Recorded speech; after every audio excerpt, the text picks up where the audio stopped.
Welcome back, guys, gals, and those in between. It's now time to answer the question about Fear Effect 3. Where is it? What is it? Who is it? Why is it? And most importantly, how is it? Terrible grammar puns aside, let's dive into this topsy-turvy adventure of hell and discover just what the heck was going on with Fear Effect 3, and if it's ever gonna come out. Probably not. But anyway, sit back, relax, grab a frosty beverage as we dive into Fear Effect 3, its quasi-release, a remake, and a ton more.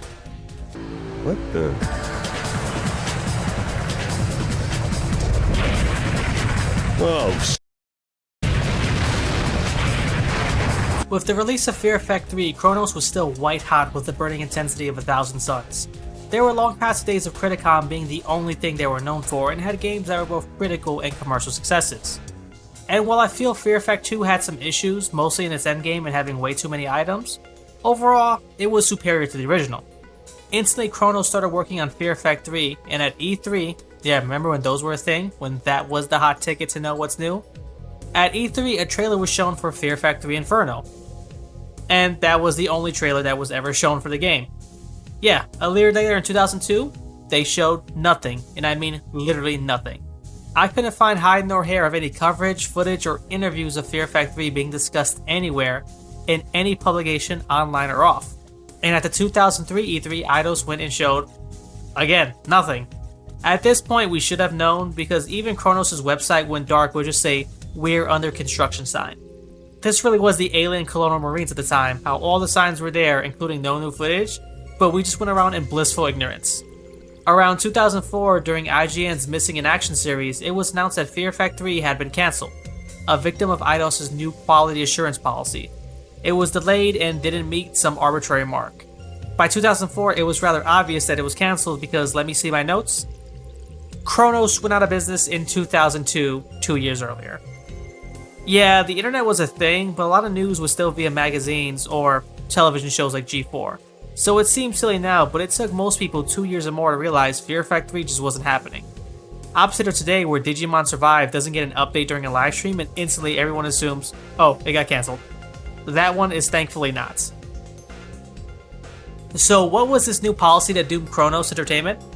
No idea. As someone who has and still works as part of a corporate entity, though really low on the chain, I can understand the frustration of what you did last week didn't matter, this week isn't good so now you're on thin ice, or just the idea of, yeah, we're implementing a new policy and whoops, it seems you're right in the center of it. Whatever it was, Chronos was now out of a publisher that would give them money to finish the game. Ironic their fate was because they didn't meet Eidos' timeline when during the creation of the second game, Eidos' attitude was, we need Fear Effect 2 finished yesterday. There's no loyalty in the corporate world, kids. Remember that. At this point, Chronos just had to sort of shop around to see who could help them finish the game. Usually when this happens, like in movies, you go to people you work with or have a good working relationship with. First, Vic Tokai. Yeah, you remember them? Made some decent older games, and Chronos had helped make Criticom and Dark Rift that were financial successes. Oh wait, no, Dark Rift was the last game they ever published. Yeah, Vic Tokai, now known as Tokai Communications, went into being an ISP around the year 2000. Well, even before that jump, Tokai's main business was mainly with office computers, handling the creation and delivery of office software. So games were never really its main thing, just a side dish. They're now an ISP provider and they're still in business, so that seems to be working well. Or who knows, maybe they suck at it and someone's writing how much they hate them in the comments right now. Vic Tokai is gone, how about 989 Studios? Anyone remember them? They published Siphon Filter, that's a good sign, that was a solid game. Yeah, no, bad timing. In the days since Cardinal Sin, 989, which was a subsidiary of Sony, went from developing and publishing a wide range of games from EverQuest, well, didn't think I'd see that here, to Siphon Filter X games, was rebranded as 989 Sports, with a focus on purely esoteric JRPGs. Yeah, no, I'm kidding, no, they just went to sports, so they closed. Last option they worked with was Sony Interactive Europe, and obviously nothing happened. Who knows why, there's nothing malicious, the big publishers get so many ideas that they pass through that some are bound to slip through the cracks. It wasn't like it was right up their alley. At their time, they were helping publish titles like Final Fantasy X, Kingdom Hearts in Europe, along with Ratchet & Clank and even Echo the Dolphin, oddly enough. Sadly, the dice roll, and Sony just wasn't interested in Fear Effect 3. Chronos tried shopping it around, but clearly no one was biting. what the?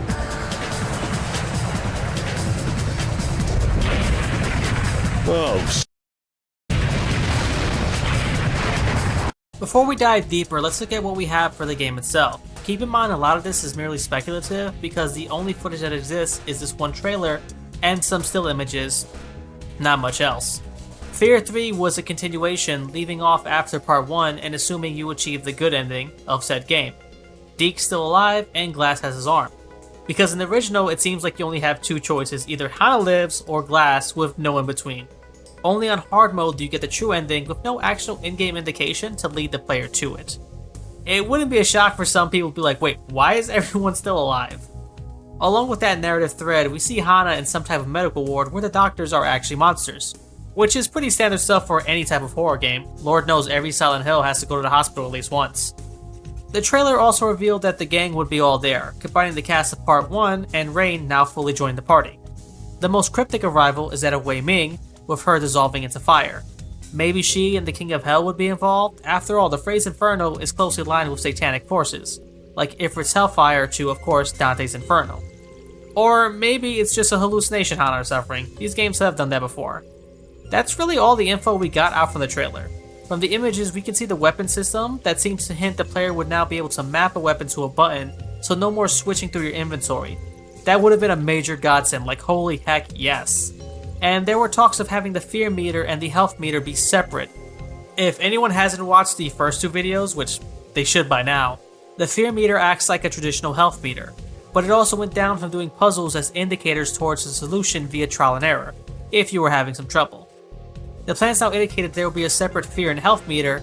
As to how that would affect gameplay, no idea. Maybe higher fear would mean taking more damage or being less precise with your shots. Maybe there'd be a different way to go ahead and lower that. Who really knows? While I'm trying to connect these dots, how about we add more? With no publisher wanting to pick up Fear 3, these two separate bars sound awfully familiar. Like, say, Eternal Darkness familiar? Yeah, Eternal Darkness was actually coming out right in the middle of this, so maybe that's why Nintendo chose not to pick it up. I am assuming Chronos axed everyone after all, and yeah, even though both these games are quite different, there are some similarities. Similarities enough that Fear 3 could have got turned down to instead get Eternal Darkness, which is a good game, don't get me wrong, but you don't want to oversaturate or confuse your market. That makes more sense than I've heard some people saying Fear Effect would have just been too mature with its lesbians and having curses. I know Nintendo has this family-friendly image, but they released, again, Eternal Darkness, and last I recall, they had some quite gory scenes.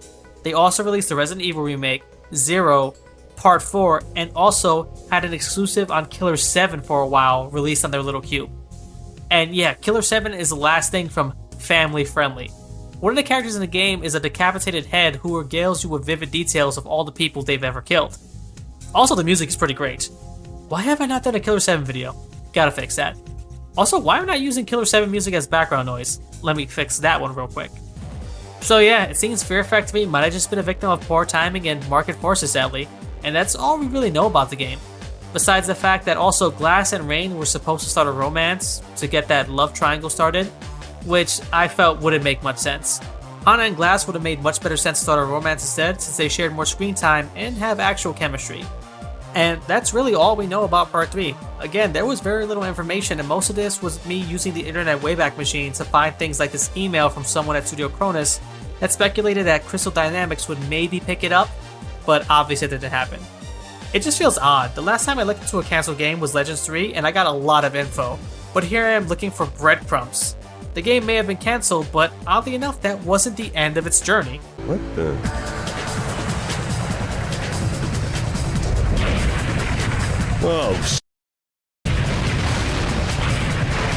Around 2005, it was announced that Fear Effect would actually be made into a movie, so there were hopes the franchise could still be alive and continue.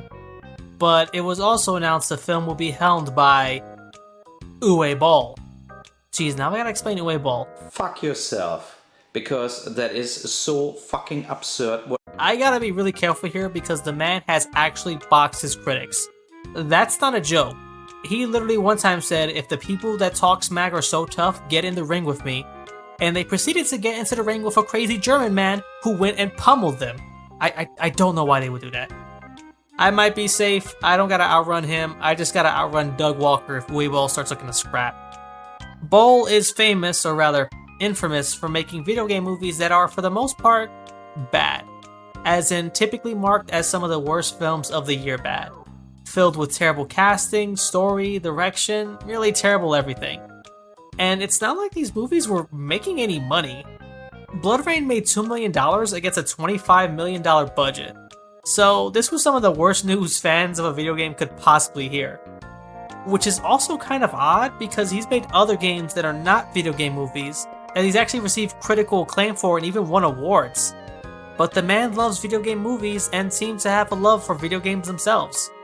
We're not going to dive too deep, Bull probably deserves his own video for being truthful, but yes, hearing that he was in charge of Fear Effect had fans in a rightful tizzy. His words didn't help the matter, being quoted as saying, "Fear Effect is a fantastic game with a dark story. Very true.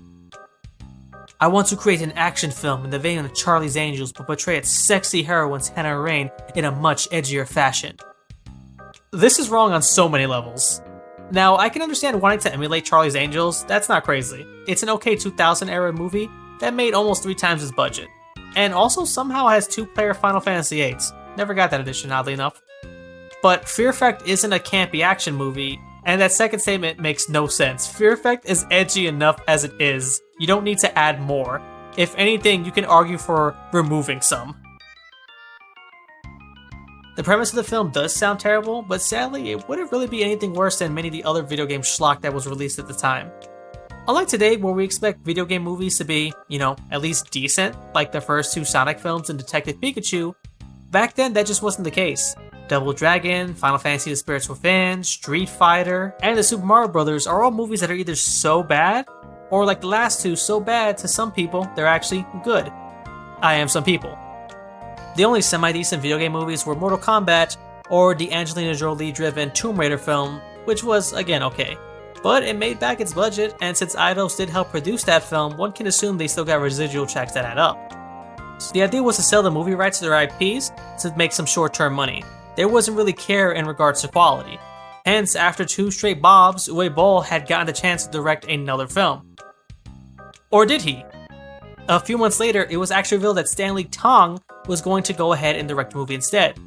Tong is best known for directing early Jackie Chan films like Rumble in the Bronx, Super Cop, and First Strike, and he was now penned to do Fear Effect. Again, a rather odd choice since none of those are horror films, but Fear Effect is also action, so it's not too big of a leap.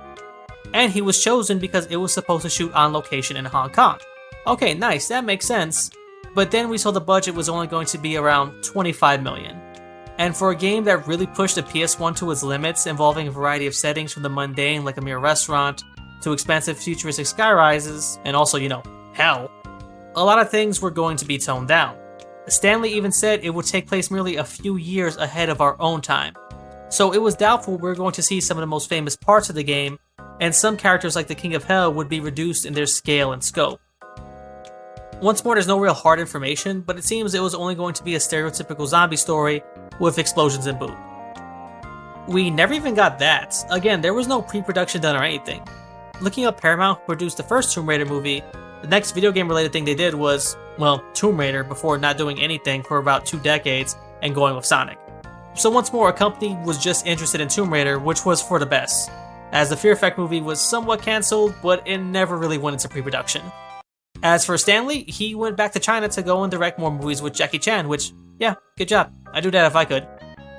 Before writing this, I hadn't seen the movies, just hearing that they had gotten mixed reviews. I went and checked them out after, and the most I can say is they're varying levels of decent. They're okay, but I wouldn't go out of my way to see them. Seeing Jackie Chan is always cool. It's just weird the guy who hated Rush Hour did movies that, I'm gonna be real, aren't that much better than Rush Hour. I'd argue it's actually vastly superior to many of the films I saw for this review. Heck, Vanguard, the movie on screen, besides being a generic plot of Muslim bad guys doing Muslim bad guys things, which, Jesus Christ, Stanley, what the heck? It also goes on way too long, and that seems to be most of Stanley movies. They just keep going on and on and on until they kind of end. So maybe it was for the best that Stanley didn't do Fear Effect, the film.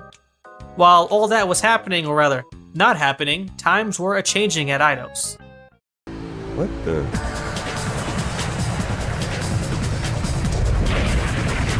Whoa, And by times changing, I mean Eidos was going out of business. And yeah, things were actually pretty bad for a while. The latest SEC annual report I could find from Eidos was in 2001, and it showed their financial info for the past 5 years. So I'm no stock genius, but I'll try my best. In 97, Eidos was making gross profits of £47 million. And yeah, no, I'm not good enough or dedicated enough to translate pounds to dollars, accounting for 30 years of inflation. They also had a profit loss of $8 million and a working capital, which is cash on hand or assets they can use at any moment, of $35 million. That's not pretty bad, you know, you had more profits than you had loss.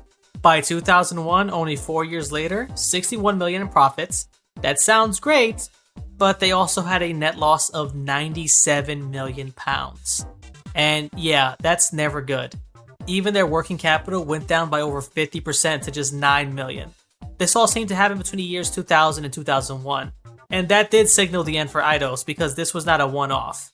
I'm just going to be salty and say it happened because Fear Factory was cancelled, when in reality it's more to do with things like Angel of Darkness taking 3 years and a lot of money. In that 4-year period, their operating expenses quintupled. So it seemed to be a mixture of long development times and the company growing too fast while not making enough capital to actually make back all the extra millions they were putting into things like marketing or expanding. As I said, it was a precursor for the end of Eidos. By 2003, they only managed to get $11 million cash on hand. They needed a lifeboat. And even though they were in trouble, what saved them primarily was, once more, Lara Croft and Crystal Dynamics. Eidos may have been bleeding money because of its properties, but those properties were still of value, which isn't rare. If anyone's been following the fate of the CW, it's very similar in that the CW is bleeding money, but the shows it creates are considered highly valuable. So thus, U2 tried to buy them. No, really, the private equity firm that wanted to buy Eidos, and again, they needed it bad. They owned a loan for $25 million to the bank. Anyway, the firm also had Bono as a spokesperson. Imagine the universe where that went through, and one of U2's songs is actually in Fear Factory. Context clues, because as I said, the deal did not go through.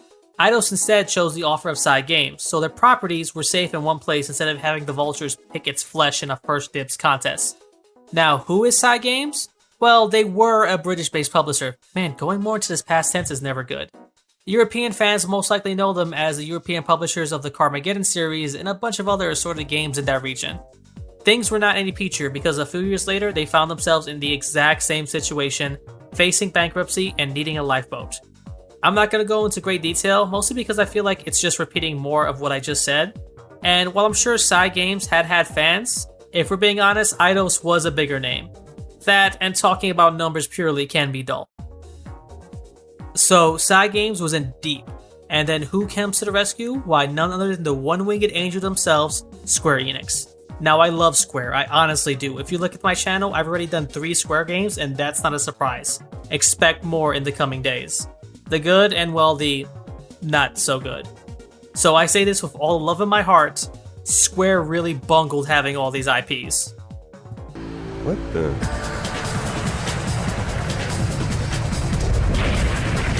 Oh,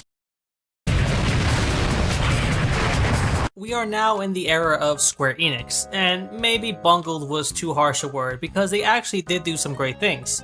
Eidos was rebranded as Eidos Montreal, and they developed games like the new Deus Ex to both critical and commercial success, along with a quasi-remake of Thief, which was pretty good. I've never played the original, but I have heard fans of it that while it doesn't compare to the source material, it's still decent. I had fun, and they continue to churn out games like Marvel's Guardians of the Galaxy, which while getting mixed reviews, the mix tends to lean more positive. My biggest issue was that you only really got to play as Star-Lord, which just baffles me. It'd be like, oh, here's an X-Men game with all the eclectic characters you know and love, but you only get to play as the X-Men you like the least. It's Cypher. It's always going to be Cypher. So for the most part, they had a pretty good track record. Eidos Montreal did prosper under Square, while Crystal Dynamics was just making Lara Croft games. They didn't make the mainline ones, just the mobile and those isometric games if anyone remembers them, before starting on Rise of the Tomb Raider. And then Marvel's Avengers. Also known as the time Square made a live service game that didn't have much content. So needless to say, it was a series of ups and downs. The biggest down besides Avengers was, well, the IPs under Square. Again, they had a vast library of series besides Gex. I think they also owned the Pandemonium series. I googled, so if my lawyer failed me, blame Google. Which was an interesting set of games, really the start of the 2.5D craze. They also had Akuji the Heartless, with the main character voiced by, I kid you not, Shaft himself, Richard Roundtree. God, that's awesome. It actually came out a year before Shadow Man and employed similar themes of voodoo, the Realm Afterlife, and the Loa. It's nothing special, but still, like Shadow Man, had an interesting concept that no one's really touched upon since. They also had the now much beloved Legacy of Kain series, and while they've attempted to bring it back more than once, it just didn't end well. There's probably a Dead Sun video in your recommended tabs right about now. Besides the games I mentioned, like Deus Ex, it seemed the main point of the deal was to once more get their grubby hands on Lara Croft. Now, I do like Tomb Raider, and it cannot be understated how groundbreaking the original was in terms of design, gameplay, and having a female protagonist that can hold her own without the need for a male. But again, they had Gex, Fear Effect, Legacy of Kain, Akuji the Heartless. Yes, I'm still mentioning the game even though I just found out about it, because it has John Shaft. I can dig it. And they did nothing with them except let them collect space in the dustbin. If you watched my first 2 Fear Effect videos, you might have heard me say it's not available to purchase on any online store. Neither is Akuji the Heartless. Let me check both. Yup, those jive turkeys don't even have that. So it seemed that nothing would ever happen till, well, something did, but it wasn't what we expected or really what most people wanted. What the?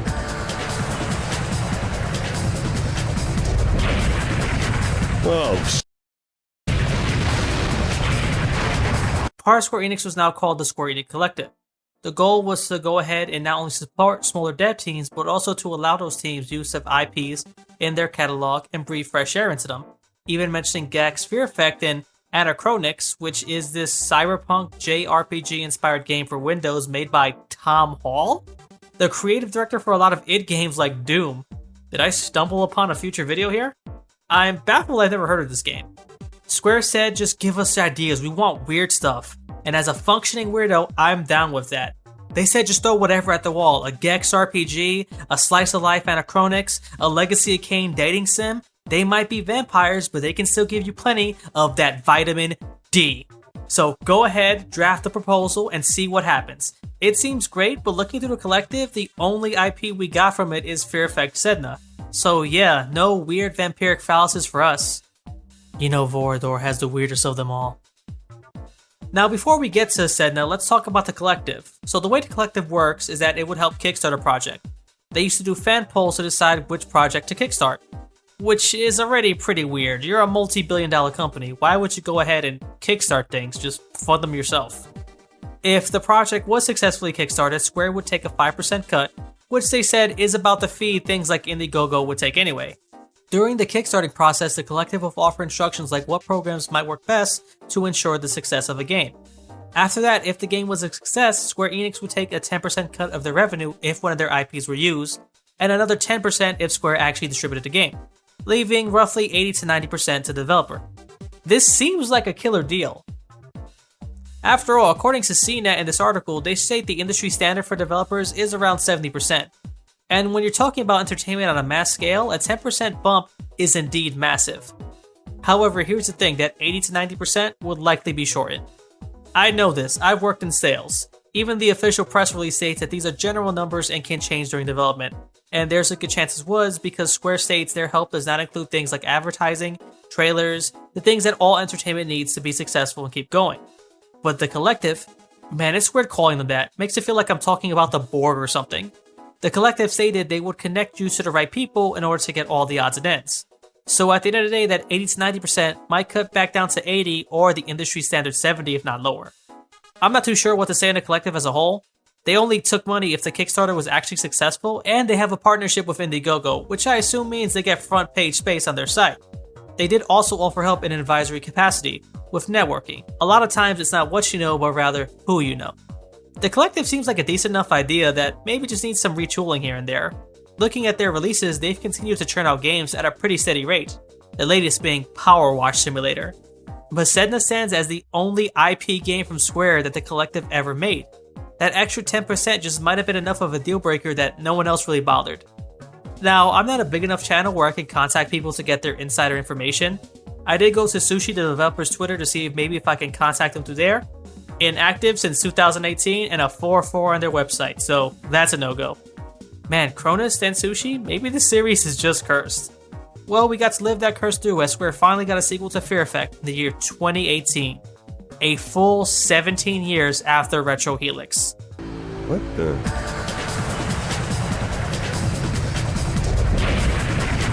Oh, Like the movie, the decreased budget was something to look at with a hearty dose of skepticism, raising only a little over £100,000. So it was clear we were not going to get a game that would be a technical masterpiece. But as long as it had the heart of the original, that's all that matters, yeah? There was a promising start. It was being written by the co-writer of the original game, John Zur-Platten, who has continued to have a steady role writing for video games, including lauded gems like The Chronicles of Riddick, Escape from Butcher Bay. So we were off to a good start. Along with that, the term Sedna was also a bit of a hint.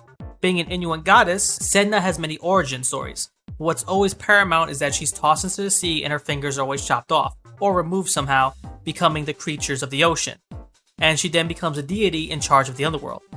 Perfectly fine, we've already seen beings like the Chinese King of Hell, so an Inuit one still works well within the themes of these games. Also, in the second one, we literally fought God. So in the world of Fear Effect, this isn't a stretch by any means. This all seemed great, though we probably should have been wary once we saw some gameplay footage, and that's the key word here, gameplay. I would best describe Fear Effect as a film masquerading as a game. With save points plentiful for the most part, there's nothing challenging about the actual game itself. I would argue that it's incredibly easy for 90% of both adventures, minus a few unfair moments littered here and there. Looking at you, Glass Section for Part 2. This works perfect because it's an interactive game, and we see this in how the cinematography or the framing of shots come to mind. Resident Evil might have flirted with it using camera angles to mimic a film, but in that era, I feel Fear Effect perfected it. So to see we're getting an isometric, almost RTS-like strategy game was disconcerting. I understand full motion video was largely redundant at the time, and again, it was a game that only had a $100,000 Kickstarter budget, so it seemed doubtful we were going to get that movie-like feel that fans of the original loved. To compound that, Sushi, the studio making this, had only done a previous point-and-click adventure game before Sedna.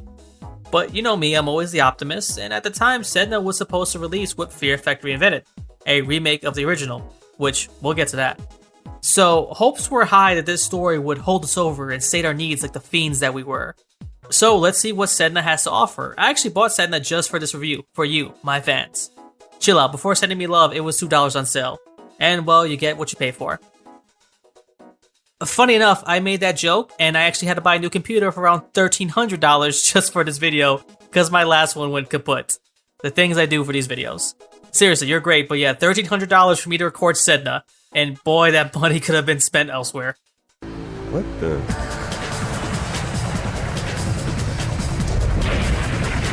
Oh, Sedna takes place after part 1, but before Inferno, I guess.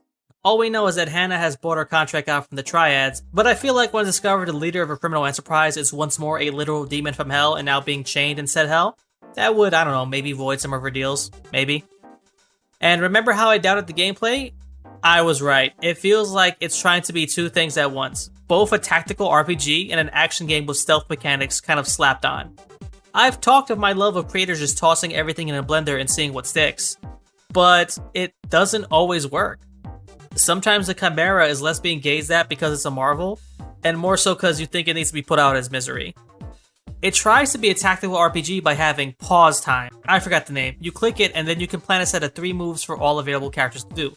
I found this useful in exactly one situation in the entire game, where I was swarmed with enemies, so I had all characters use their extra skills to take out a horde.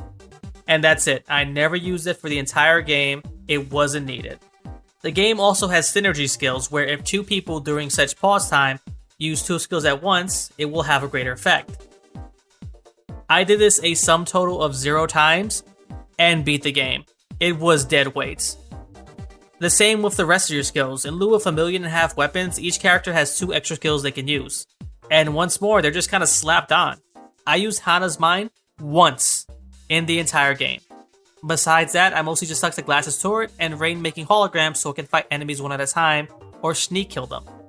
Honestly, shooting is such a chore, I just found it easier to actually just sneak around and stealth kill people. And there are a couple areas in the game where it seems impossible to go by without sneaking. Which is odd because you'll have points where you can only get by via sneaking, to then have swarm of enemies where you have to actually have gunplay. That's the weird balancing act. Do you want me to go guns a-blazing, or do you want me to do this stealth? Metal Gear Acid isn't everyone's cup of tea, but for those who like it, they stay focused. This is a stealth game with cards. They don't actually just start doing all this other crazy stuff like synergy skills. The gameplay isn't helped by the AI at all. You can only control one and the other 3 just kind of do what they gotta do. It's basic. They shoot, they won't use any skills since they are limited unless you tell them, and they'll also just stand around and just get hit. Yeah, even for obvious move out of the way, you're literally on fire attacks, they'll just stay there, soak it up and take it instead of moving like 1 feet away. Also, if you're trying to be sneaky, it's best to just leave any AI teammates behind because they will not sneak, they'll just keep going normal and alert enemies. This is what I mean, it feels like the game really decided what genre it wanted to be and stick with it. They wanted me to be an action shooter to take everyone around, or a tactical RPG where I just plan my routes. This is evident by not only the slow mode, but also the fear meter, which is still here but changed. Unlike being just your health, which is a separate bar or an indicator for conundrums, here it dictates how much damage you do, but also how much damage you take, both rising as your fear rises. This would be a great mechanic if it was a tactical RPG, but here where I usually stealthed or shot everyone, it just felt like baggage. I never even noticed it half the time or worried about it going down.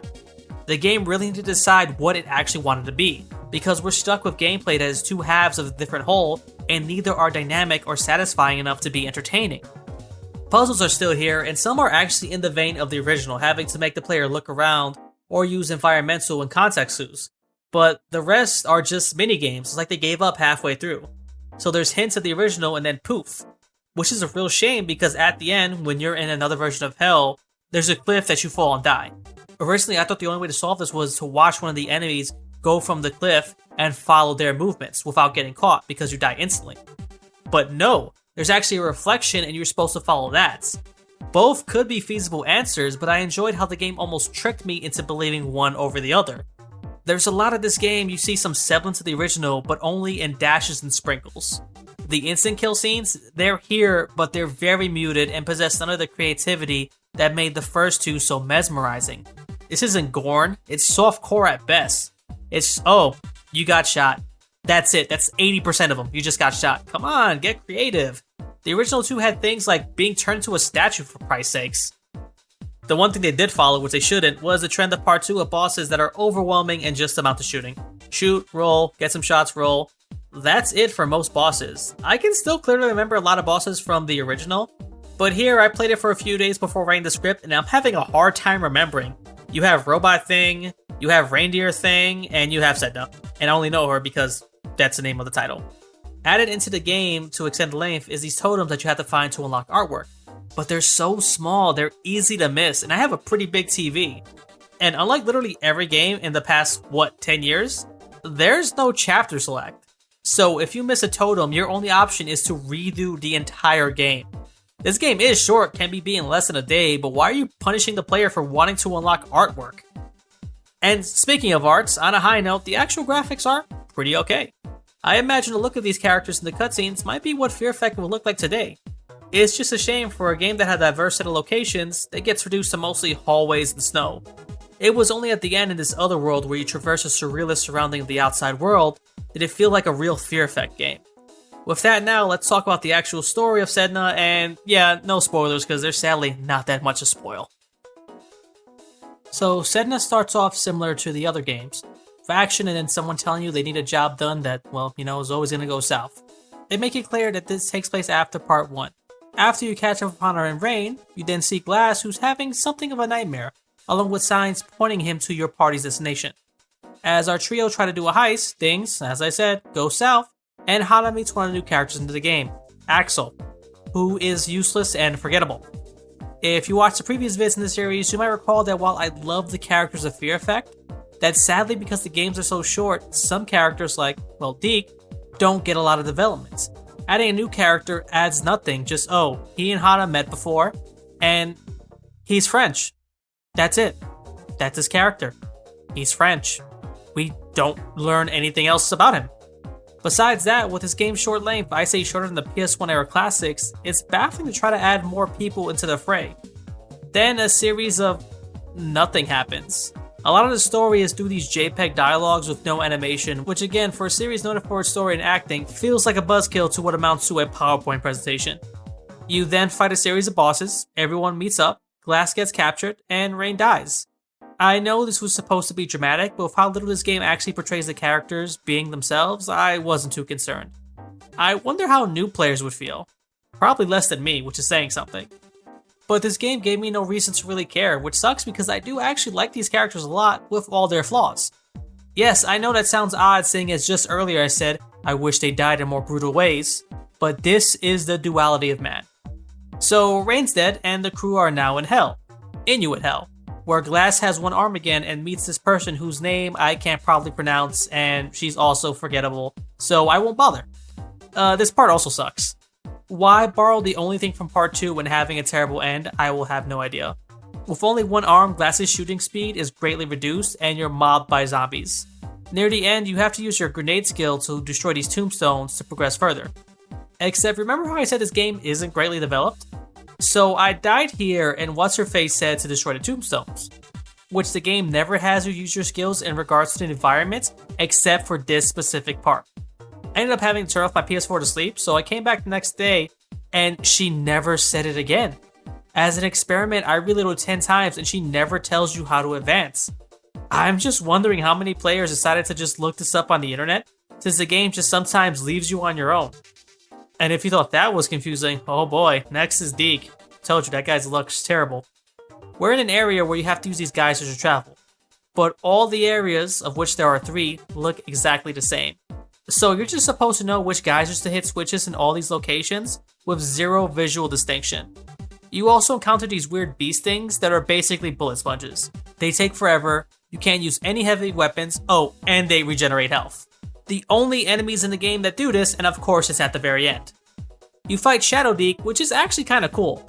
You have to hit these whirlpools before him to actually unlock your weapon skills like a rocket launcher to do massive damage to him, but he can also hit the pools and access the same gear. It's still really easy, but at least it's something different to sort of keep you awake. Lastly, it's Hana, where she sees a zombie version of Rain, and if you run into any of them, you die. A really neat part here is that you try to stealth kill any of them, well, they're zombies, they just turn their heads and stab you. That's actually really cool. I mentioned this part earlier, so no need to repeat some of the earlier stuff. However, as you leave, I do say I like at the end you get a path that forks. You go down one and the game tricks you because it's a dead end.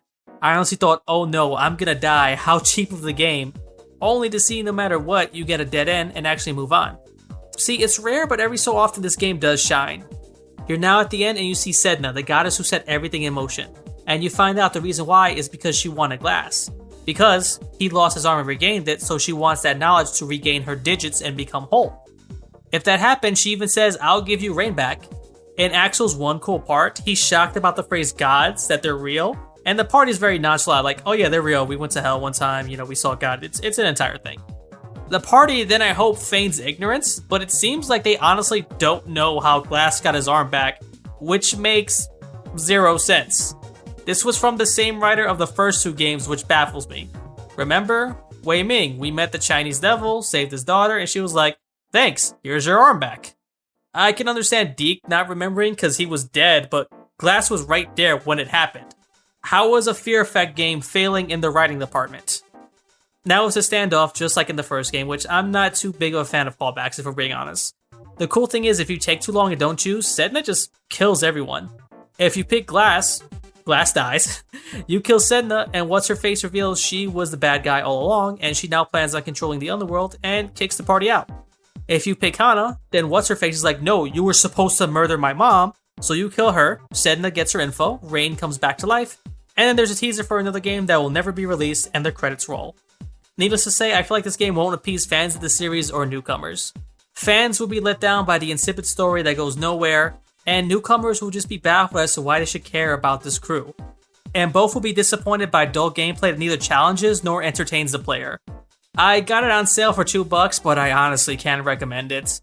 There are moments of brilliance, but as I said, it's bogged down for gameplay that feels bothersome more than anything, characters that get 0 development, and a story that kinda goes nowhere until the very end. This was supposed to say this before Reinvented, the remake of the first game, which was supposed to come out at the same time, and yeah, now let's talk about Reinvented and what the heck happened with that. What the?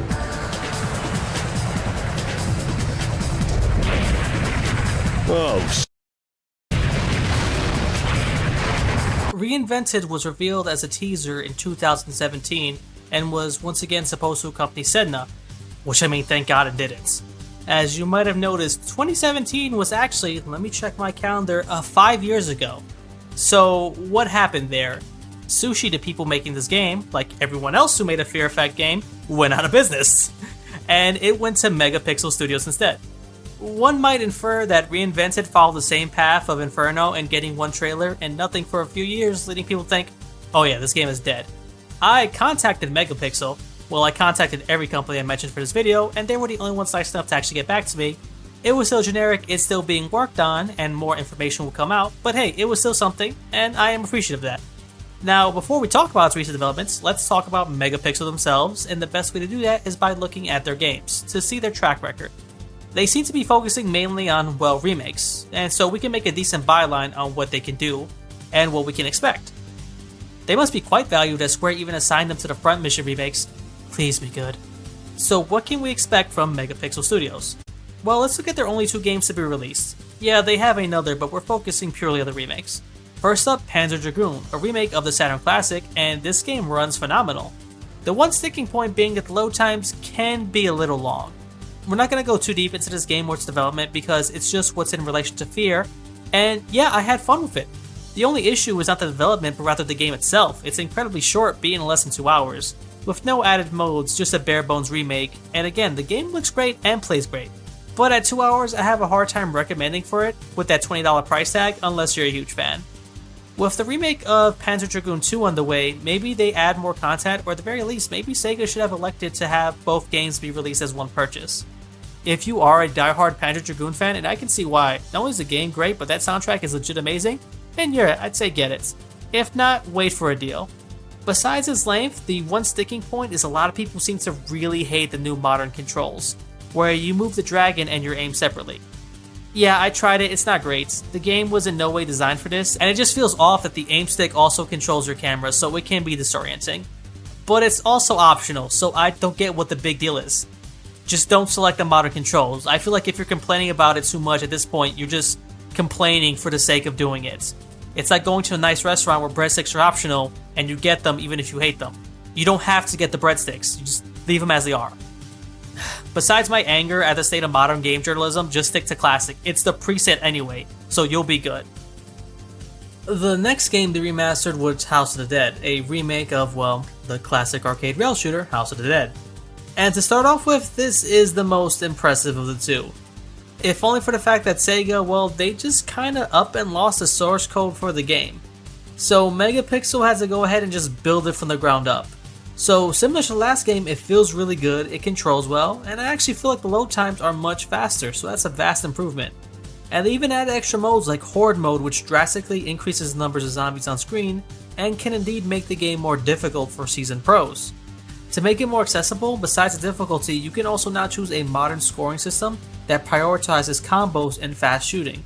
Or you can stick with the classic. The modern is helpful if you need a little boost to unlock the good ending, since your points do dictate which end you'll get. There's even a nice little gallery that shows you the zombies you've killed and their weak points.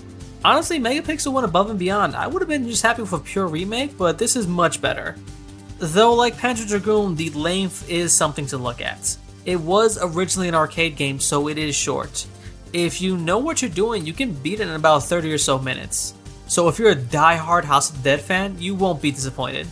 Except maybe by the music. Comparing the original to this, it's just okay. There was beef with the original composer, and again, for just being newbies at this, I think Megapixel did a pretty good job overall. Just like the last time, some people didn't like the optional switched gyroscopic controls, which referred to my previous breadstick argument regarding that. Now, usually this is where the video would end with high hopes that Megapixel was in charge and a sigh of relief, but no, a ton of stuff happened, so some new challengers have appeared. What the?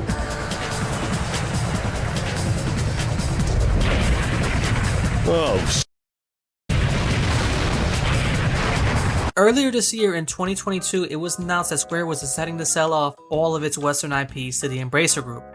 The Embracer Group, besides again sounding like a sci-fi gathering of bad guys, are best known for, well, Dark Horse Comics and of course reviving the Darksiders series. Which, good for them. I've played Darksiders 1, 2, and I own the others and plan to give them a spin, and I've enjoyed what I've played so far.